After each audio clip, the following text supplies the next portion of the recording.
So Danny Dyer, and I do feel strongly about this. So Danny Dyer, you just heard the clip. I'm going to play it for you again in a moment.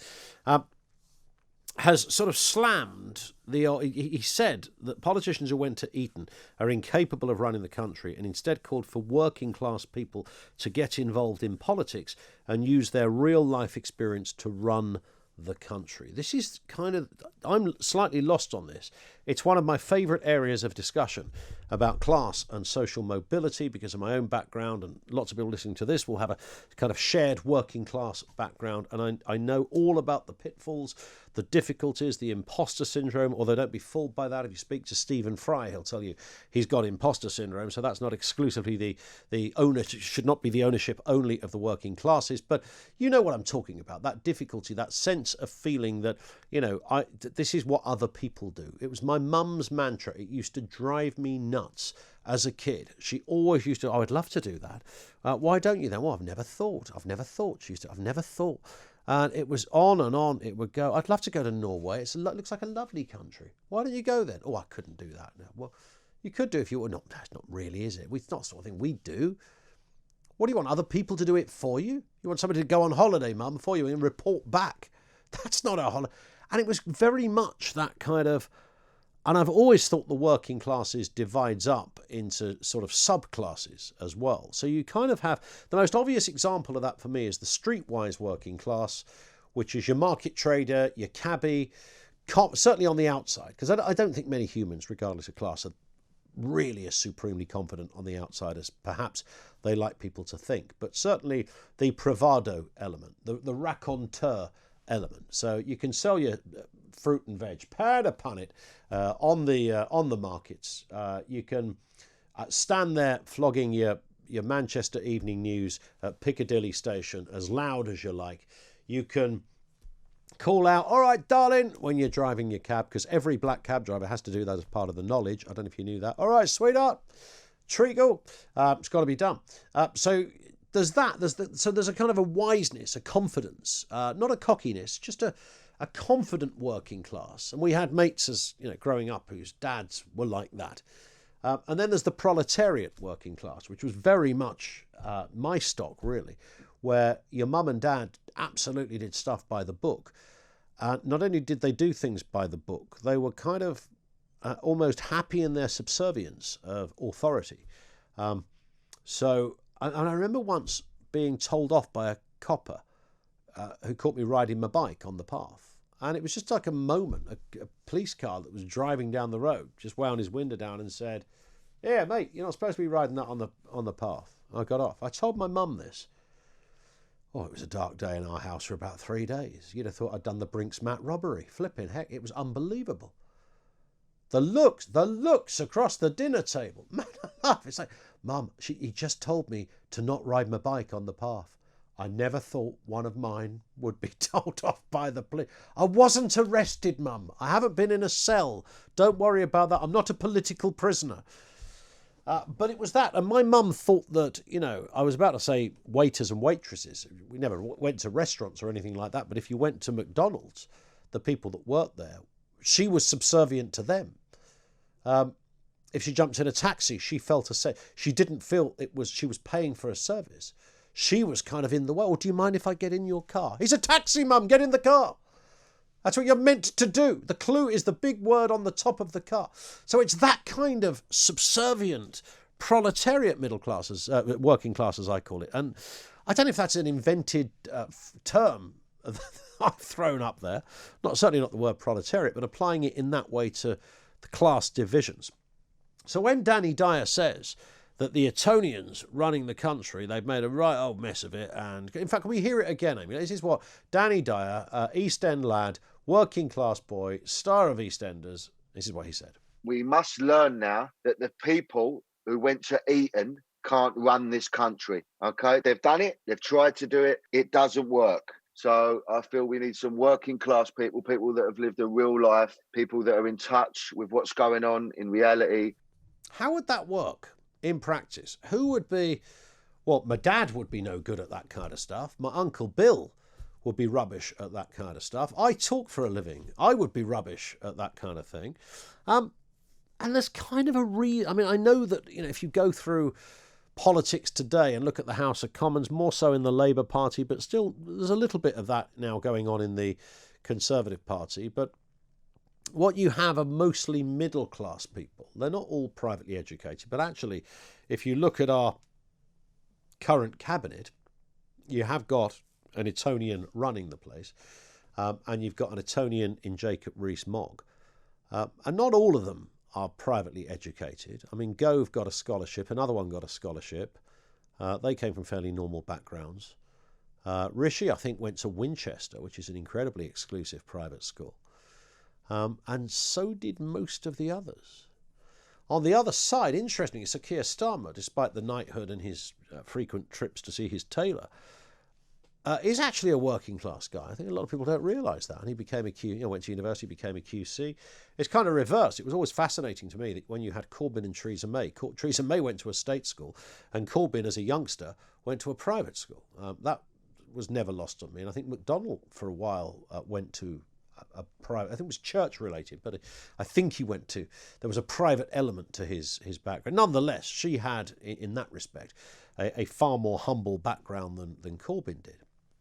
That's sort of reversed again now. So it's not as if we've got all the Etonians in there. We've got a lot of privately educated kids. Now, the one thing, and I've talked about this before, when I was a kid and as I got older and got to know some of the privately educated kids, and I was so fish out of water in their company, how they spoke, the way they spoke, the confidence they spoke with. I couldn't match that stuff, I was half in awe and half absolutely hated them. I couldn't work out how you could be 14, but you could speak like a 34-year-old with that level of confidence, with a different vocabulary. These were streets ahead of me. And of course, when it comes to, we talk about social mobility, and that's true, but there's also a thing called social opportunity. And that is something you can't really, you can move house into a better area. You can, to a degree, get yourself a better job, but social opportunity, that's a whole different ballgame.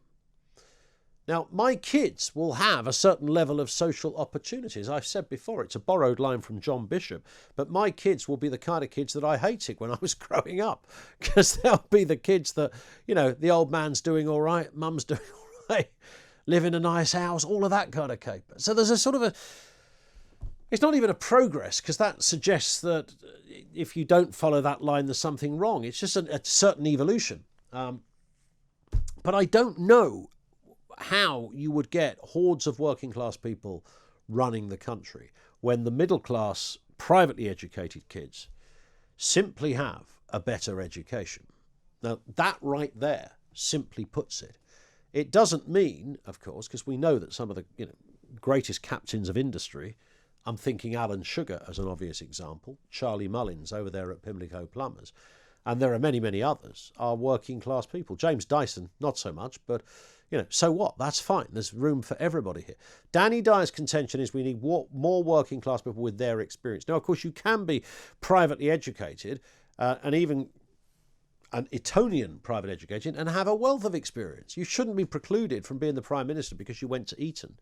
But simultaneously, the idea that it's kind of your birthright, and when I talk to people that went to those kind of private schools, not the average, not your 5-6 grand a year job, your 30,000-40,000 a year job, they all say, if they're brutally honest, that there was directly or indirectly, but often directly, very overt, a kind of thread throughout their school years that you are here because you are the best. You're here for that reason. You are the best.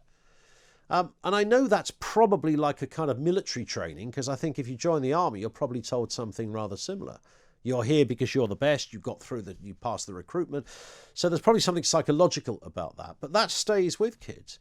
So when you meet some of those people and you think they're up their own whatsits, up their own fundamentals, you think, well, they've kind of been taught, almost trained.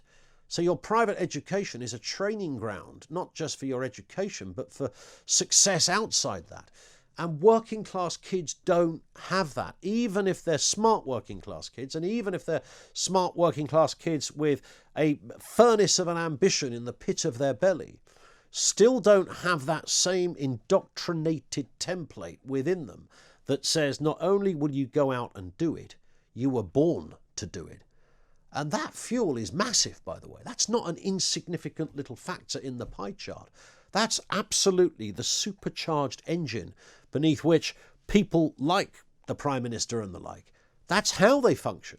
That's how they zoom out of bed in the morning, because that is their role in life. So how would you ever even that up? I don't know the answer. I know I'm meant to at least sit here and have a theory, give everybody a darn good go. I could stand for Parliament if I wanted to.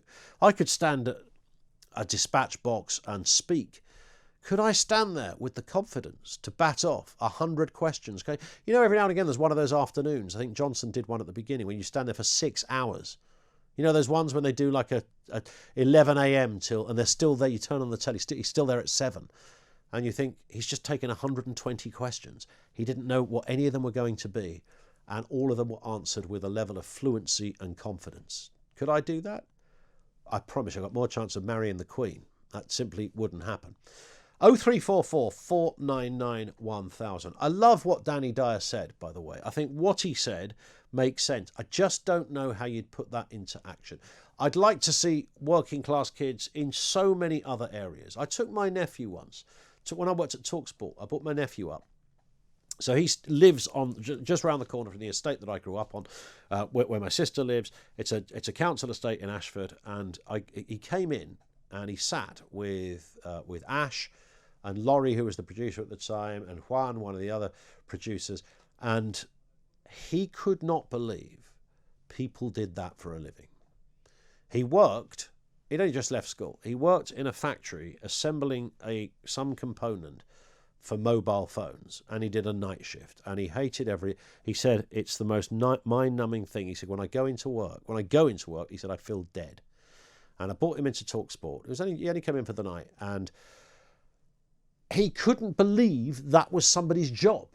So when I'm looking around here and I look at there's 4 people sitting in front of me, and 3 of them work really hard. And when I look at that, and he saw that, and he digested that and thought, that's their job. Their job is this? That's amazing.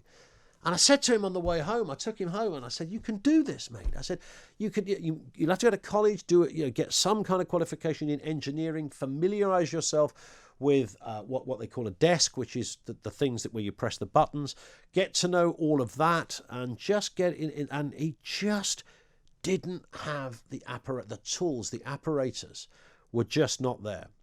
And that's proletariat working class. So he liked the idea. He wanted to do what he did. He's a lovely lad.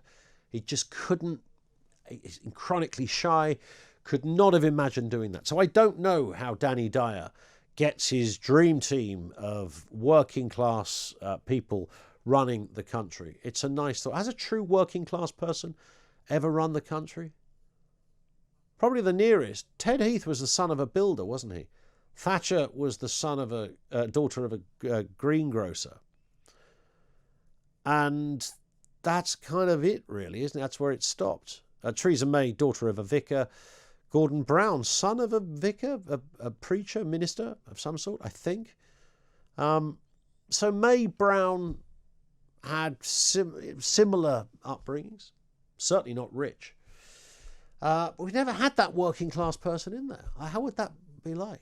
What would that be like? How could you even begin the journey of starting to make that happen? I do not know. I would love to hear your answer as to what you do.